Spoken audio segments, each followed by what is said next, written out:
नमस्कार। एक बार फिर से मैं आप सभी का स्वागत करता हूं आपके अपने यूट्यूब चैनल ज्ञान अकेडमी लखनऊ में।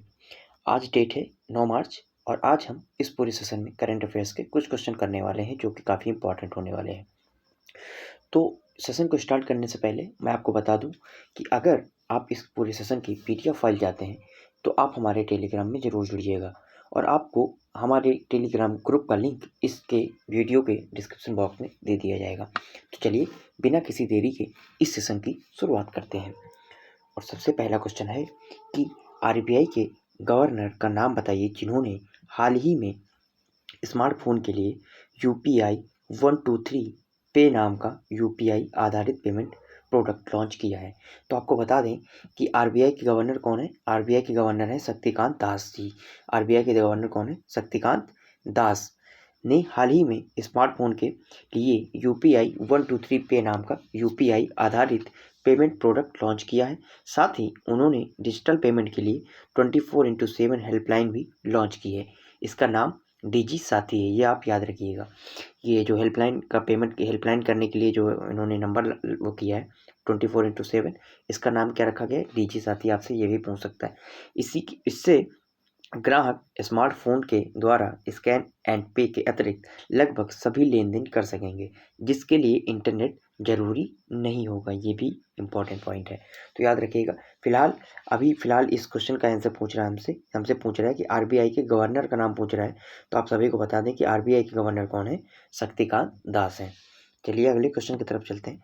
अगला क्वेश्चन कहता है कि भारत के राष्ट्रपति रामनाथ कोविंद ने हाल ही में कितनी महिलाओं के सशक्तिकरण में उत्कृष्ट योगदान देने के लिए नारी शक्ति पुरस्कार से सम्मानित किया है? तो इसका राइट आंसर हो जाएगा 29 महिलाओं को, यानी कि 29 महिलाओं को सम्मानित किया गया है।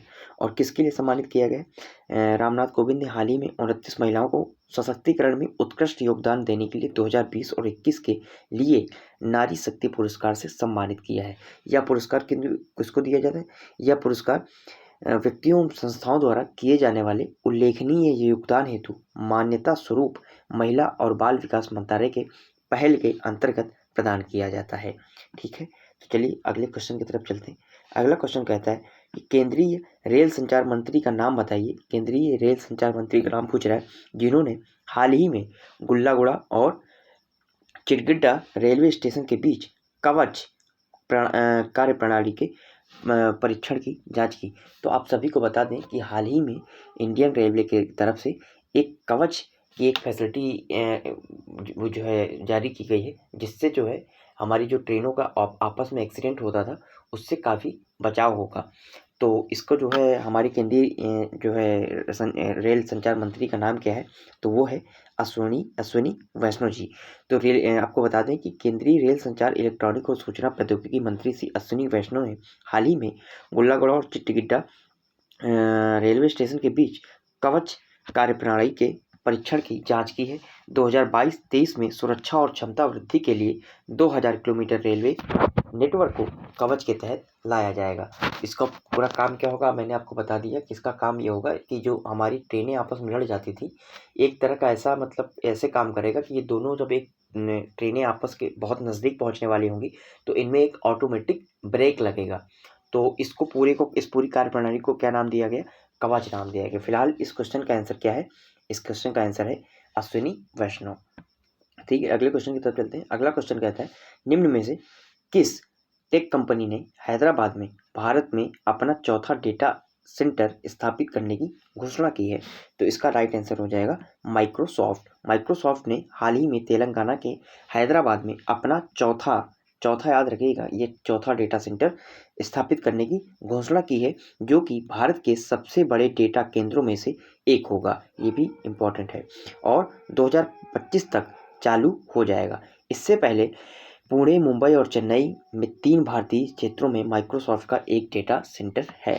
ठीक है, चलिए अगले क्वेश्चन की तरफ चलते हैं। अगला क्वेश्चन हमसे कहता है निम्न में से किस मंत्रालय ने हाल ही में महिलाओं के लिए समर्थ, ये इंपॉर्टेंट है, ये जो टर्म लिखा हुआ समर्थ नाम का विशेष उद्यमिता संवर्धन अभियान शुरू किया? कौन सा संवर्धन सामर्थ्य नाम का विशेष उद्यमिता संवर्धन शुरू किया है। तो ये इंपॉर्टेंट है, इसको याद रखिएगा। तो इसको किसने किया है? इसको MSME मंत्रालय ने किया है। सूक्ष्म लघु और मध्यम उद्यम मंत्रालय ने हाल ही में महिलाओं के लिए समर्थ नाम का विशेष उद्यमिता संवर्धन अभियान शुरू किया है, जिसका उद्देश्य है 2022-23 में महिलाओं को कौशल विकास और बाजार विकास सहायता प्रदान करना।